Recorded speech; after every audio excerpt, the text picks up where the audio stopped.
바람처럼 검고 재즈 선율처럼 따뜻한 커피의 세계로 여러분을 초대할게요.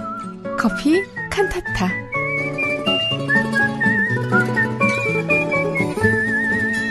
오늘은 어떤 커피향이 여러분 마음에 잔잔하게 닿을지 기대가 되네요.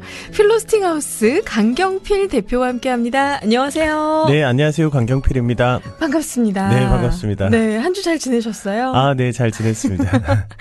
항상 월요일이면 좀 지치게도 마련이고, 네네. 왜냐면 쉬고 하는데 왜 지쳐하는 분들 계시지만 오히려 그 쉼이 조금 더 이어지다 보니까 월요일이 힘들잖아요. 네네, 쉬고 나면 더 피곤하기도 하고 그런 것 같습니다. 맞아요. 몸도 묵직하고 네. 특히 아이들과 이제 함께 놀아주셔야 했던 분들은 더 그러실 텐데, 오늘 그래서 그 커피향으로 또 잠시나마 몸의 근육, 좀 마음의 근육 살살 풀어드리는 시간 함께 해볼게요. 네.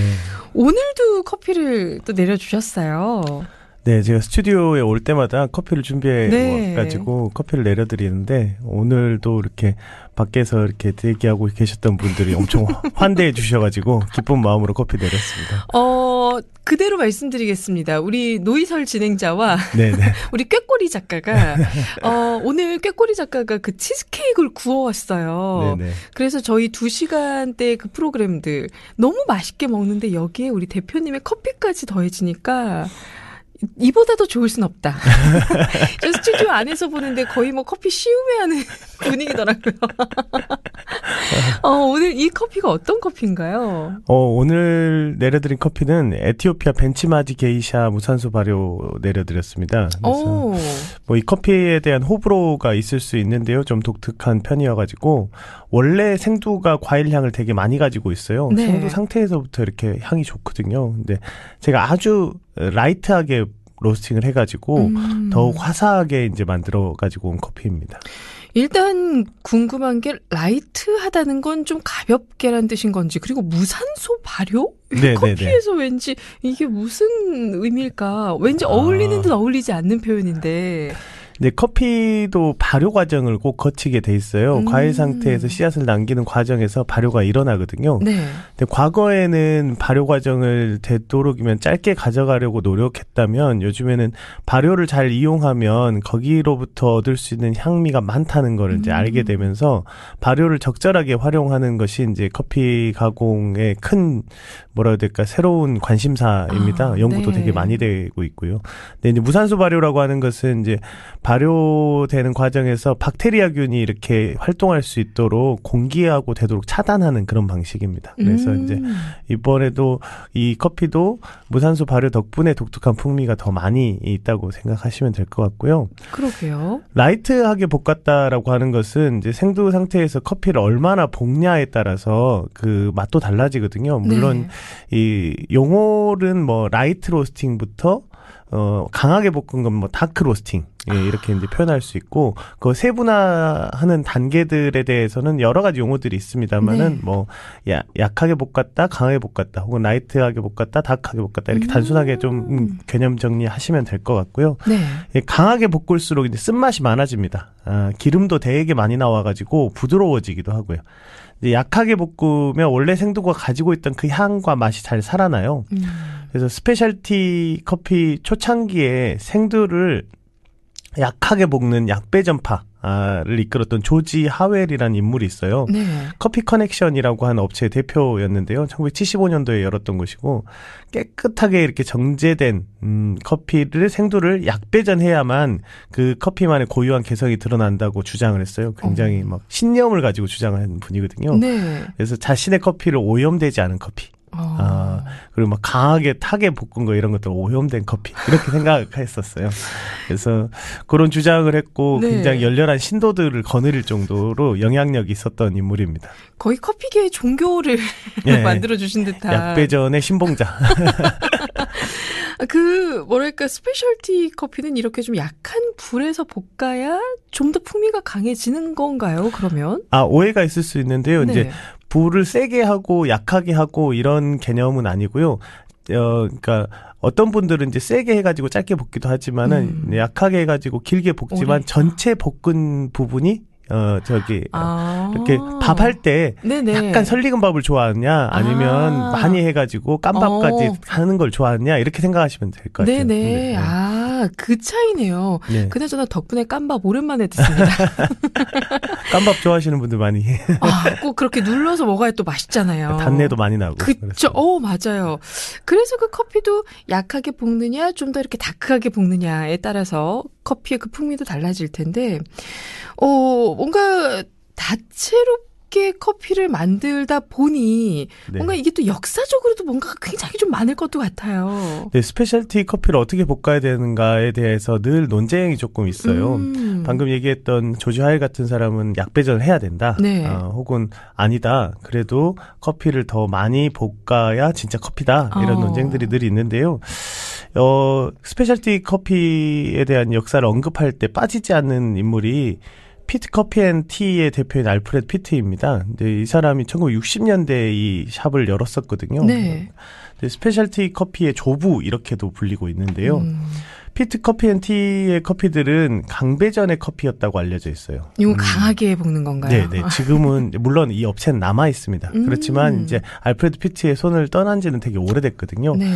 79년도에 다른 사람한테 가게를 넘겼기 때문에 60년대부터 70년대 후반까지 알프레드 피트가 현역에서 직접 활동을 했었고 그때 볶았던 커피들 중에 인도네시아 수마트라 만델링이 그렇게 환상적이었다고. 이제 마셔본 사람이 얼마 안 남았잖아요. 네네. 그런데 이야기는 끊임없이 전설처럼 회자되는 그런 막 이야기만 듣고 있으면 저도 어떻게든 마셔보고 싶다 이런 생각. 그런 거 아니에요? 너네 그거 마셔봤니? 네. 나 어릴 땐 말이야. 인도네시아 수마트라 만델링 커피. 근데 왠지 만델링, 수마트라 이 안에서 오는 그 신비한 느낌이 있네요. 네네. 그리고 원래 만델링 커피가 좀 독특한 향미가 있어요. 그거를 아마 잘 살리지 않았을까 짐작도 해보고. 네. 저도 이제 만델링 커피를 좋아해가지고 많이 볶아봤는데 특히 강배전 할 때 많이 볶아봤는데 네. 피트는 얼마나 이 향을 잘 살렸을까 볶을수록 궁금해지는 부분입니다. 그렇겠네요. 아니 그러면 그 스페셜티 커피의 조부라고 불릴 정도라면 네네. 뭔가 그 특별한 그 사람만의 그 매력이 있지 않았을까 싶어요. 네, 커피가 마시는 것뿐만 아니라 이제 피트가 했던 뭐 방식 이런 것들이 굉장히 중요했던 것 같아요. 네. 1920년생이에요, 알프레드 피트는. 근데 55년에 미국으로 이민을 온 네덜란드인입니다. 근데 네덜란드에서 부모부터 이렇게 커피를 볶는 배전업자였고요. 홍차와 커피를 취급하는 회사에 취직을 해가지고 인도네시아, 뉴질랜드 등지를 돌아다녔던 이력이 있어요, 젊은 날에. 그런데 이제 미국에 이제 30대 중반에 미국에 와서 정착을 했는데 충격을 엄청 받았다는 거예요. 너무 맛없는 커피들을 미국 사람들이 먹고 있어가지고.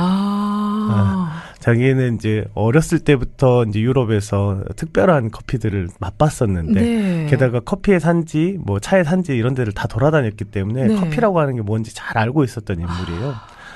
그래가지고 이제 직접 콜롬비아, 케냐, 과테말라, 인도네시아, 수마트라 이런 곳으로부터 이제 커피 무역을 해가지고 받아가지고 직접 볶기 시작을 했어요. 그래서 이제 소규모로 자가 배전을 시작한 대표적인 업체라고 할 수 있을 것 같아요. 아주 큰 규모의 회사들 말고. 그래서 이제 커피 음료보다 이렇게 소매로 원두를 판매하는 게 중심이었고, 사람들이 알프레드 피트가 만든 회사 그 샵에 가가지고 일주일치 커피를 사려고 줄을 섰다고 알려져 있습니다. 혹시 그러면 뭔가 우리가 잘 알고 있는 그런 대형 프랜차이즈 커피 전문점에서도 그렇게 기다려서 원두를 받아오지 않았을까요? 네네, 당연합니다. 특히나 여기 흥미로운 고객 중에 한 명이 스타벅스 창업자인 제리 볼드윈도 그 피트 커피 앤 티에서 원두를 사다가 마시다가 결국은 자기가 71년도에 스타벅스를 창업하면서 스타벅스가 처음에는 직접 볶지 않았어요. 피트 커피 앤 티에서 원두를 사다가 쓰다가 나중에 이제 자가 배전을 하기 시작했었습니다. 야, 뭔가 이 세계적인 커피 체인점에 어찌 보면 아버지 뻘, 조상 뻘이지 않을까라는 생각이 들어요. 네, 조상이기도 하고요. 네. 더 재밌는 것은 나중에 이 스타벅스의 창업주들이 피트 커피 앤 티를 사버립니다. 자신들의 우상이었던.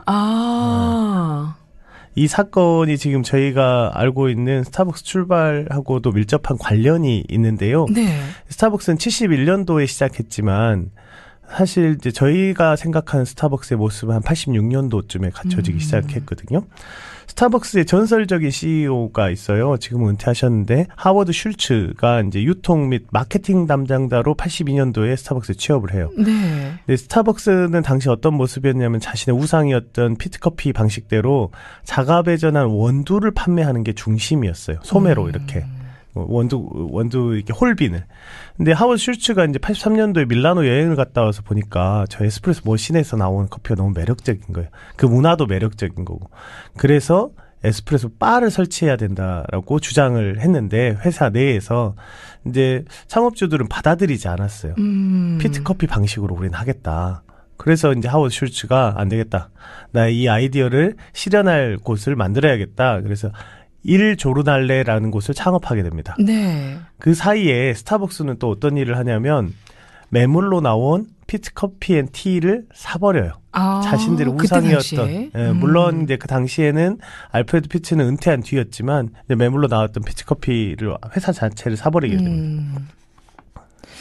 어찌 보면 그렇게 구매를 하기까지도 큰 결정을 한 것 같아요. 그리고 이제 그 안에서 본인들이 또 받아왔던 그 커피의 맛과 향이 있기 때문에 그걸 좀 이어가고 싶었던 마음도 있지 않았을까 싶네요. 네, 저도 충분히 이해되는 지점이기도 한데요. 자신들이 동경했던 회사의 네. 이름으로 자신의 어떤 머릿속에 있었던 커피를 실현하는 것, 그런 아티스틱한 일을 하고 싶었던 거겠죠. 네. 하지만 경영 자체는 쉽지 않았어요. 쉽지 않았고. 그래서 피트커피를 인수하면서 상당한 빚을 졌는데 그래서 스타벅스의 창업주들은 스타벅스하고 피트커피 둘 중에 하나만 선택해야 될 정도로 이제 빚에 쪼들리게 됩니다. 네. 그래서 결국은 자신의 직원이었던 하워드 슐츠한테 손을 내밀어요. 네가 스타벅스를 좀 인수해주면 안 되겠니? 네. 그래서 슐츠가 그 제안을 받아들여가지고 380만 달러에 스타벅스를 삽니다. 그리고 스타벅스의 창업주들은 피트커피를 그대로 유지하기로 합니다. 이렇게 시작된 그 대형 프랜차이즈의 이야기. 오늘 뭐 저희가 그 어떤 프랜차이즈에 대해서 직접적인 광고를 하려는 건 아니었으나 역사적인 그 커피의 이야기를 하다 보니 이런 대형 프랜차이즈점도 어찌 보면 그 소형 한 사람의 어떤 그런 커피의 그 원두가 마음에 들어서 직접 기다려서 원두를 가지고 올 정도였다라는 걸 또 얘기를 드리고 싶었던 건데 뭔가 여러 가지 좀 흐름들이 굉장히 많았잖아요. 그렇다 보면 똑같은 맛에서의 어쩌면 그 흐름들도 좀 바뀌지 않았을까라는 생각도 좀 들어요. 네, 이제 그 부분이 참 재밌는 것 같아요. 네. 이제 스페셜티 커피들은 지역별로 각각 다 다른 맛을 이렇게 보는 그런 재미? 그러니까 산지별 특성 같은 것들을 잘 살려서 혹은 커피 뭐 가공 방식 같은 것을 잘 살려서 이렇게 맛보이는 그런 방식. 네. 그러다 보면 이제 커피들이 늘 맛이 다를 수밖에 없겠죠. 뭐 와인도 해마다 다 다르듯이 커피도 농산물이기 때문에 늘 다를 수밖에 없거든요. 네. 근데 그 다름을 적극적으로 어필해가는 방식이 스페셜티 커피의 큰 흐름이라고 생각해요. 그런데 이제 스페셜티 커피 업체로 출발했던 스타벅스가 에스프레소 바 중심으로 세팅하면서 전 세계 어디에서나 비슷하거나 균일한 맛을 내는 방식으로 커피 문화를 또 다른 방식으로 발전시킵니다. 네. 그래서 에스프레소 머신이 전 세계로 막 이렇게 하는 거죠. 이탈리아에만 있었던 게 아니라 지금도 대부분의 에스프레소 머신은 이탈리아에서 생산을 하거든요. 그만큼 이탈리아의 고유한 문화였던 것을 전 세계화하는 데 스타벅스가 일조하게 되었던 거죠. 그래서 그 피트커피로부터 시작된 스페셜티 흐름을 저희가 서드 웨이브, 제3의 물결 이렇게 표현하거든요. 커피에. 근데 커피 제2 물결이라고 불리는 것은 머신 중심으로, 에스프레소 머신 중심으로 이렇게 저희가 알고 있는 커피, 에스프레소 바 문화가 전 세계화하는 걸, 그 제2 물결이라고 하거든요. 네. 스타벅스는 제3 물결에서 시작해서 제2 물결로 들어간 그런 거죠. 그러니까 그 어떤 단일한 방향으로 커피 문화가 발전하고 형성되기보다 이 방향 속에서 또 다른 방향을 찾고 또 다른 방향을 찾고 이런 것들이 막 휘어리치면서 돌아가는 그런 느낌이 좀 있습니다. 우리 대표님은 굉장히 또 많은 커피들을 맛보셨을 거고 또 다채로운 그 나라에 계시는 분들도 만나보지 않았을까 싶어요. 네네. 궁금한 게 이런 에스프레소 머신을 중심으로 한 프랜차이즈 커피 전문점. 네네. 실제로 이탈리아 사람들은 좋아합니까? 이탈리아는 에스프레소 바가 굉장히 발달해 있고 네. 제가 알기로는 이탈리아 에스프레소라고 하는 것은 카테고리가 굉장히 정확하게 정해져 있어요. 그래가지고 그걸 지키는 쪽에는 보조금이 지급되고 있는 걸로 알고 있습니다. 그래서 이탈리아 에스프레소는 굉장히 저렴하게 이제 판매가 가능하고요. 네. 또 한편으로는 그것 때문에 이탈리아 에스프레소가 정체되었다 이런 비판을 받기도 하고 있습니다. 지금은 에스프레소 쪽에서도 굉장히 다양한 레시피들을 자유롭게 사용하고 있거든요. 근데 그런 것들이 오히려 그런 정책들 때문에 몇 그램 투입해가지고 어떻게 해야 된다 이런 룰을 계속 고수하고 있거든요. 네. 그것 때문에 이탈리아 커피를 좀 낙후시키는 것 아닌가 이런 비판마저도 있을 정도입니다. 그렇다 보니 오히려 그런 커피 전문점을 찾는 젊은 세대들이 좀 늘 수도 있겠네요. 이탈리아에서요? 네네. 스타벅스가 일례로 이탈리아에 들어갈 때 성공하지 못할 거라고 봤어요. 굉장히 늦게 들어갔거든요. 근데 스타벅스가 상당히 성공을 거두고 있는 걸로 알고 있고 해외 업체들 입장에서는 원조인 이탈리아에 들어갈 수가 없었는데 네. 들어가려고 하고 있다고 알고 있습니다. 시대의 흐름을 좀 잘 반영을 해야겠다라는 생각도 있네요. 하지만 그 전통성도 절대로 놓치면 안 된다는 거. 우리 9050번님은 동료가 따라준 원두커피 한잔하면서 여유롭게 커피향과 함께 우리 대표님의 이야기 들으니 또 다른 재미가 있다라고 하셨는데 자 그렇다면 거기에 듣는 재미도 더해드리겠습니다. 오늘 어떤 음악 준비해 주셨을까요? 오늘은 영화 바그다드 카페의 주제가 콜링 유를 골라봤습니다. 이제 바그다드 카페는 굉장히 많은 매니아들을 거느리고 있는 영화인데 네. 사막 한가운데에 있는 카페예요. 그 영화 속에서 거기가 이제 모텔도 경영하고 주유소도 경영하고 카페도 있는데 거의 이제 허물어져 간다고 해야 될까요? 영업이 잘 안 되고 있는 곳에 독일인 영화 속 주인공 여자가 거기에 오게 되면서 그 카페가 다시 부흥하게 되는 그런 그 환상적인 이야기를 그리고 있거든요. 네. 거기 주제가가 너무 유명한데요. 콜링 유라고 하는 주제가인데요. 여기서도 노래 속에도 잠깐 언급되지만 이 여자가 등장했을 때 이 카페에 커피 머신이 고장나 있었어요. 그런데 이제 그걸로부터 출발해가지고 커피 머신도 고치고 이렇게 부흥하게 되는 그런 장면들이 너무 환상적입니다. 오늘 준비한 거 안네 소피 폰 오토가 부르고 브래드 멜다우가 피아노 반주하는 버전 골랐습니다. 네. 이 곡 들으면서 가볍게 커피 한 잔도 좋고 그 커피를 상상하셔도 좋을 것 같아요. 지금까지 강경필 대표와 함께했습니다. 오늘 말씀 고맙습니다. 네, 감사합니다. 영화 바그다드 카페의 주제곡이에요. 안네 소피 폰 오터의 Calling You 들으면서 안전운전 해주시고요. 저는 3부에서 여러분 기다릴게요. In a little cafe just around